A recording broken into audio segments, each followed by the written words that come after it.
Amazon prime पे आने वाला शो इनविंसिबल एक ऐसा शो है जिसकी जितनी तारीफ करूँ ना उतना कम है।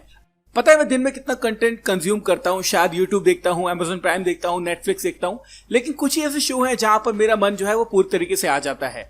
हमारे चैनल पे मैं बात करता हूँ मार्वल की, डीसी की, बहुत सारे सुपर हीरो प्रोजेक्ट्स की, लेकिन एक सुपर हीरो प्रोजेक्ट के बारे में अब कोई भी बात नहीं कर रहा है, वो है इनविंसिबल। मैं आपको ये तक बोल सकता हूँ कि Amazon प्राइम का ये one of the greatest show है, और अगर आपने अभी तक नहीं देखा है ना तो आप जाके जरूर देखना। जितने भी शो मैं देखता हूँ, चाहे वो एनिमे हो चाहे वो मूवी हो, मैं सारे के सारे शोज को सिर्फ और सिर्फ 1 घंटा देता हूँ अपने आप को कैप्चर करने के लिए और एक ऐसे टोन में बांधने के लिए जिससे मैं निकल ना सकूं। मैंने इनविंसिबल को 1 घंटा दिया, यानी उसका फर्स्ट एपिसोड देखा, और फर्स्ट एपिसोड देखने के बाद ही मैं हुक हो गया।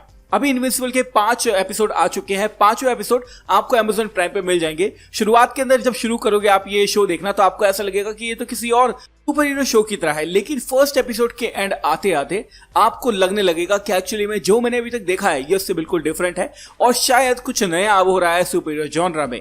मैं आपको प्रॉमिस कर सकता हूं कि फर्स्ट एपिसोड की शुरुआत में चाहे आप कितना भी बोर हो रहे हो, लेकिन इस एपिसोड के खत्म होते होते आप खुद से सवाल करने लग जाओगे कि जो हुआ वो एक्चुअली में क्यों हुआ। मैं कोई स्पॉयलर्स नहीं देना चाहता, बट ये कहानी है एक ऐसे इंसान की जो कि सुपरमैन की तरह है, यानी ओमनी मैन। अब ओमनी मैन को प्ले करने वाले हमारे एक्टर हैं अमेजिंग, मैं तो कहूंगा लेजेंड है, मिस्टर J.K. सिमन्स, जो कि प्ले कर चुके हैं हमारे मार्वल सिनेमैटिक यूनिवर्स में J. जोना जेमिसन।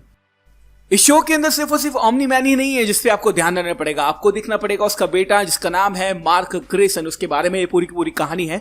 और एपिसोड की शुरुआत में हमें दिखाया जाता है इनविंसिबल का लोगो, और उसके ऊपर जब ब्लड आता है ना, वो मोमेंट का मैं इंतजार करता हूँ, क्योंकि वो मोमेंट आपको फर्स्ट एपिसोड से समझ में आने लग जाएगा। और जब आप सेकंड एपिसोड से थर्ड एपिसोड की तरफ बढ़ने लगोगे तब आपको पता चलेगा कि वो ब्लड कहां से आ रहा है। ओमनी मैन वो नहीं है जो वो दिखता है, मार्क ग्रेसन वो नहीं है वो जो दिखता है। ये एक ऐसा शो है जो कि आपके सुपर हीरो बिलीव्स को एक अलग तरीके से चैलेंज करता है, और जैसे कि मैं आपको बता रहा हूं, मेरे कहने से वो सिर्फ 1 एपिसोड देखना, उसके बाद में आपको समझ में आ जाएगा कि मैं क्या बोल रहा हूं। शुरुआत में हमें दिखाया जाता है एक टीनेज सुपर हीरो जिसको कुछ भी नहीं पता है उसकी पावर्स के बारे में, लेकिन उसके पापा एक बहुत ही बड़े सुपर हीरो हैं। यहां तक कि पूरे वर्ल्ड में जो अभी तक का बेस्ट सुपर हीरो है वो है ओमनी मैन, यानी सबसे ताकतवर, more like Superman, more like अ गॉड। ओमनी मैन यही चाहता है कि उसका बेटा इनविंसिबल एक ऐसा सुपर हीरो बने जो कि उससे भी ज्यादा पावरफुल हो, अपनी जिम्मेदारियों को समझे और इस अर्थ की रक्षा कर सके।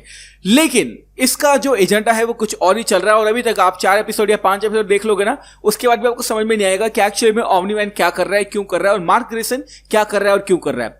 जैसे Amazon प्राइम पे द बॉयज आया था तो सारे के सारे सुपर हीरो जॉनरा के अंदर एक तबाही सी मच गई थी, और लोगों ने बोला था कि एक डिफरेंट तरह का सुपर हीरो शो है। सेम इसी तरह की वाइस हमें देखने को मिलती है द इनविंसिबल में। मेरे हिसाब से Amazon वाले ने तो इसलिए ही बनाया है ताकि द बॉयज की जो अभी जो गैप चल रहा है उसको फिलअप कर सके। मेरे कहने से शो देखना, इट्स एन अमेजिंग शो। कहीं ना कहीं ये जो शो है ये बाकी के जो सुपर हीरो जॉनरास है उनका मजाक उड़ाता है, जैसे जस्टिस लीग, अवेंजर्स और सारे के सारे सुपर हीरो।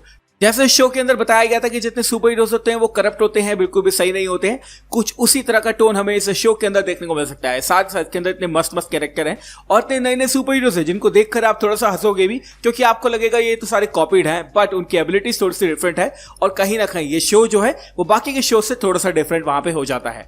इस शो के अंदर अभी 3 स्टोरी लाइन चल रही है। एक चल रहा है मार्क ग्रेसन के ऊपर कि वो किस तरह से अपनी सुपर हीरो पावर्स को एब्जॉर्ब करता है और सीखता है एक नया सुपर हीरो कैसे बनना है। साथ साथ एक स्टोरी चल रही है ओमनी मैन की, और उसके पास्ट में क्या हुआ, फ्यूचर में क्या होने वाला है, और जो भी वो कर रहा है वो क्यों कर रहा है। और साथ साथ एक स्टोरी चल रही है रोबोट नाम के कैरेक्टर की। ये जो रोबोट नाम का कैरेक्टर है ना, ये बहुत ज्यादा मिस्टीरियस है, और 3-4 एपिसोड देखने के बाद में आपको उसका ट्रू प्लान थोड़ा सा समझ में आने लगेगा। और हाँ, स्पॉइलर से बच के रहना, क्योंकि इंटरनेट पे बहुत सारे स्पॉयलर्स हैं। अगर फर्स्ट एपिसोड का भी स्पॉइलर मिल गया ना तो पूरा का पूरा शो आपका खराब हो जाएगा। अब Amazon प्राइम वाले ये बात जानते हैं कि इनविंसिबल की जो कॉमिक आती है उसको पढ़कर लोग स्पॉयलर्स निकाल लेंगे, लेकिन उन्होंने एक बहुत ही अच्छा दाव यहाँ पे खेला। उन्होंने क्या किया है कि जितने भी कॉमिक्स थी उनसे स्टोरी लाइन को थोड़ा सा डिफरेंट करके उन्होंने एनिमेशन बनाई है, ताकि सारे के सारे लोगों को डिफरेंस पता चल सके और जितने भी स्पॉयलर्स हैं उनको अवॉइड किया जा सके। और अभी भी आप मेरी बात से कन्विंस नहीं हुए हैं तो प्लीज मैं इस वीडियो को ज्यादा नहीं खींचूंगा, मैं आपको सिर्फ ये बोलने आया हूं कि ये शो देखो, it's an amazing amazing show. बहुत मजा आएगा आपको इसको देखने के बाद में, और फर्स्ट एपिसोड के बाद में आप खुद से क्वेश्चन करेंगे कि जो हुआ वो एक्चुअली में हुआ क्यों। किसी ने भी इसके ऊपर बात नहीं करी थी तो मैंने सोचा आप लोगों को इन्फॉर्म कर दूं।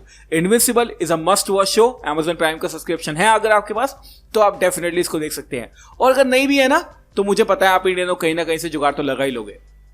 तो thank you so much for watching this video guys. ये शो आपको देखना जरूरी है, क्योंकि इस शो के बारे में भी शायद मैं फ्यूचर के अंदर 1-2 वीडियो बना सकता हूं। Thank you so much for watching this video guys. मैं हूं सचिन निगम, मिलूंगा आपसे अगली वीडियो के अंदर।